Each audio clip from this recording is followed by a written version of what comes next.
Hey folks, it's Max here and welcome to another TEW2020 video. You join us today for our go home show on the road to TNA Genesis, Impact Wrestling Genesis. I'm looking forward to it. As I say, the good thing is with the 4-week break before the pay-per-view, there's a good opportunity to try and recruit some other guys, so we may have some special attraction matches at the event, so looking forward to that. But yeah, this one builds up most of the card that's built. We'll go through that as the show goes along, and hopefully, as I say, we can continue to gain pop and continue to grow. So without further ado, let's crack on with some Impact Wrestling. So it turns out at the Sienna baseball field we managed to attract a massive 326 fans, so it might be a while before this save starts breaking any achievements of getting 60 or 70,000. Let's hope we can get to 1,000 for a television taping first. But I start the show with EY, Eric Young and Joe Doring. Again, just continuing to put as much Joe Doring on television as we possibly can, just to give him that exposure. He's someone that we frequently get the item popping up, but we're using him too much in the show, so we're effectively shoving them down people's throats. But here's just a promo hyping up their matchup they're going to have at the at Genesis, and it's going to be Eric Young and Joe Doring taking on Enzo and Big Kaz. And they just say here, you know, watch what Joe Doring's going to do in this matchup coming up, because this is just going to be a precursor of what's going to happen to Enzo and Big Kaz at Genesis. So a 42 promo to start the show, and it's going to be Joe Doring versus Crazy Steve. In a match that didn't have much heat and terrible wrestling, Joe Doring defeats Crazy Steve in 8-11 with a Revolution Bomb. So a 33, it's okay, as I say, considering where he is in overness. Joe Doring off his game, but just gaining momentum as we try and get the big man over. We're then greeted with Don Callis, of course the CEO of Impact Wrestling, and this 41 rated promo kind of runs down the card. I won't unveil all of it at the moment, there'll be a part later on, but it just talks about you're going to see Swann versus EC3 for the World Championship, the knockouts between Diona and Rosemary, how you're also going to see that matchup between Enzo and Big Kaz versus Eric Young and Joe Doring. Some of the matches get confirmed on the show, so we'll mention them near the end of the show. We then had a decent matchup that saw Crispy in action, and he took on TJP, winning in 7:53 with a triple C. The 34 is because of the injury, which frustratingly seems to be quite a bad one, a broken forearm. So Crispy will be missing for a little bit of action. TJP was also off his game, which didn't help, so not ideal. You try and give the X Division some exposure, and unfortunately this is one of the situations that happens. So 34. And we'll check that at the end of the episode. Not ideal though, not ideal. Another promo from Ethan Page and Josh Alexander. They haven't been on Impact for a few weeks, and they just say we haven't forgotten what happened, but just remember, when it comes to Genesis, the Inflictors of Pain, Dinza and Slamani, we're going to show that we are the best tag team in Impact Wrestling, and we'll be booking our place back in contention for a tag team championship match. So a 46 promo from the north. Ethan Page obviously will do well. Josh Alexander, because Page doesn't like to be scripted, does struggle a little bit, but collectively still a decent promo.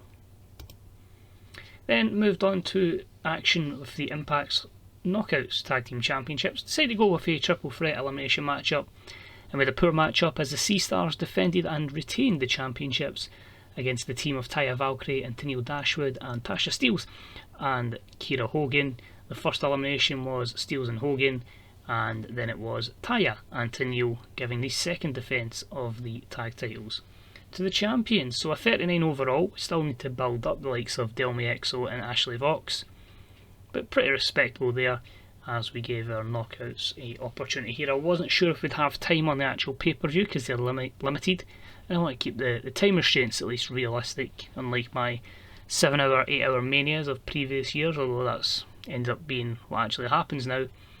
So if they don't get on the card, this is the match is going to cover for it. If they do, we'll try and build in Sea Stars versus Valkyrie and Dashwood, but still 39, pretty good, as we try and give them all increased exposure. Rosemary, she just says it's going to be really rewarding in a few days' time when she takes on Deonna Purrazzo, and she's just going to continue to haunt her, make her life a misery, and she's going to take that championship, that precious gold, back to where it belongs. 39 for Rosemary's promo. We then had Moose taking on Falaba, and Moose picks up the win in 7:34 with the game breaker. 52 played a 28, Falaba off his game. I don't know too much about Falaba, I haven't really researched him, so I've been portraying him as more of an enhancement talent, and it's Moose that picks up the win for himself, so 44 is pretty good.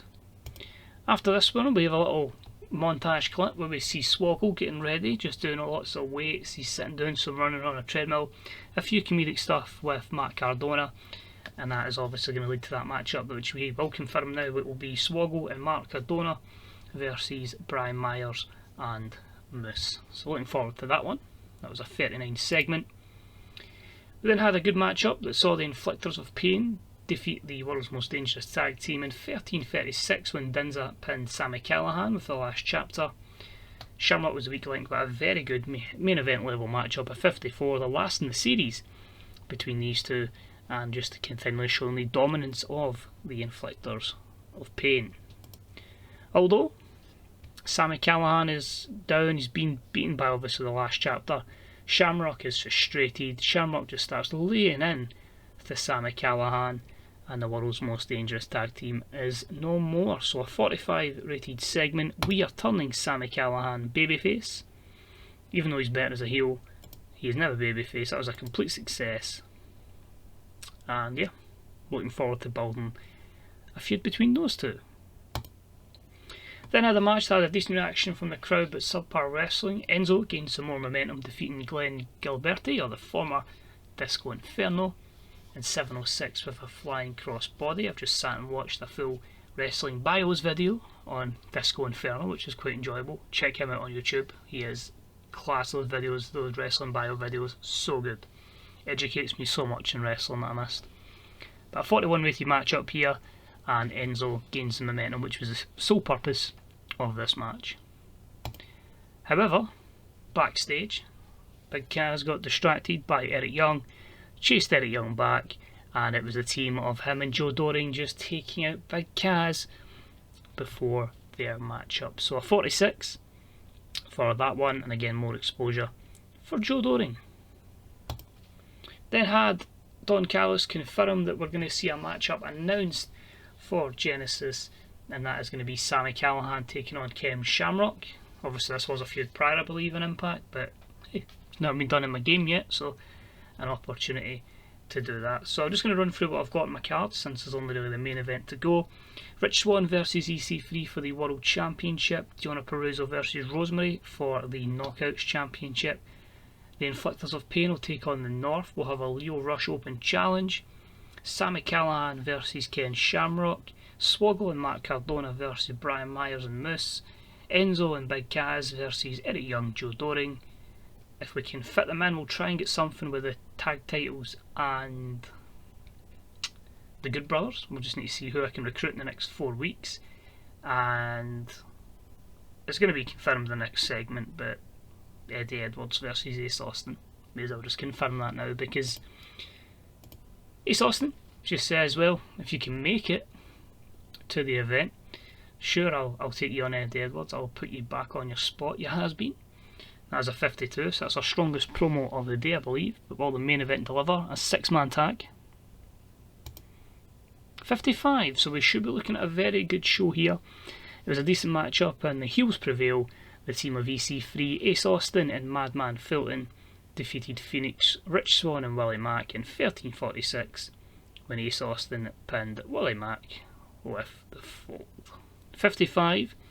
Best performance was Fenix, so I expect someone to get a big push there. But 57 for Ace Austin, 55 Ethan Carter. Obviously guys that when we can, and we can have financial be able to do so, look to get on written exclusive contracts, but for now it's cheaper just to do what we're doing. Overall shows a 53, increases their popularity in 34 regions. We'll jump here because I want to see how bad this injury is to Chris Bay. because he was in contention to be one of the people that faces Leo Rush. There's a few options. There was a multi-man option. Let's just hope we don't spoil a few people that we may have available. But there is some unrealistic names that have signed. People I don't think we'll ever see in Impact Wrestling. But we did agree that this saved in AEW, that realism was going out the window as quickly as possible. Right, let's have a look. It's likely to take a few. He's likely to work through the pain, but it'll take a few months. That's fair enough. And Carter Brava Jr. is to remain. That's fine. We get a Lady Apache with a divorce.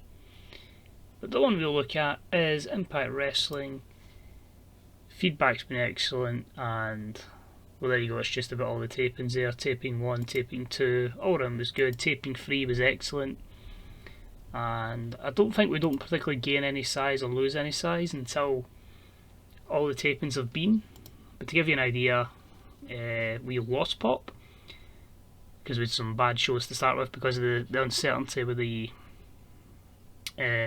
production. So actually lost Pop initially in the southeast, so that is back where it needs to be. Everybody else we've gained one, but slowly gaining momentum. But yeah, I think we could be looking at about 50-60 episodes before we get to medium. But hey, we'll try. That's why I want to try and get a lot of quick shows done, because I want this to be like a really long journey where we get maybe a couple hundred episodes. Like, I'm really confident we can do that. So cheers for watching, much appreciated. Hopefully you join us for Genesis, and hopefully we can bring some surprises to make it a spectacular card. But thanks for watching, take it easy, and I'll see you all real soon. Bye bye.